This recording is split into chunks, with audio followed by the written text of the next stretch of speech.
যৌবনকালে যে আপনি ইবাদত করেন, ধরেন আপনি 10 বছর বয়স থেকে আপনি নামাজ পড়া শুরু করেছেন, 40-এর পরে আপনি বার্ধক্য হয়ে গেছেন। যৌবনকালে আপনি ওযু সুন্দর করে করেছেন, ওযুর মধ্যে কোনো ত্রুটি বিচ্যুতি নাই। ওযুর সুন্নত, ওযুর ফরজ, ওযুর সুন্নত তরিকা অনুযায়ী, নবীর তরিকা অনুযায়ী আপনি সুন্দর করে ওযু করতে জানেন। ঠান্ডা পানি, মাঘ মাসের পানিও আপনার কোনো সমস্যা হয় না, কারণ আপনার যৌবনকাল চলতেছে।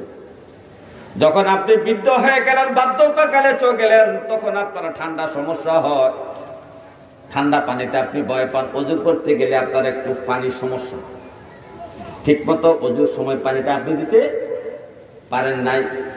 মাঘ মাসের বরফের মতো পানি, শীতল পানি, আপনি শীতল পানিটা দিতে যাইয়া দেখা গেল ওযুর মধ্যে একটু ত্রুটি হয়ে গেল, সামান্য পশমের গোড়া ভিজে নাই।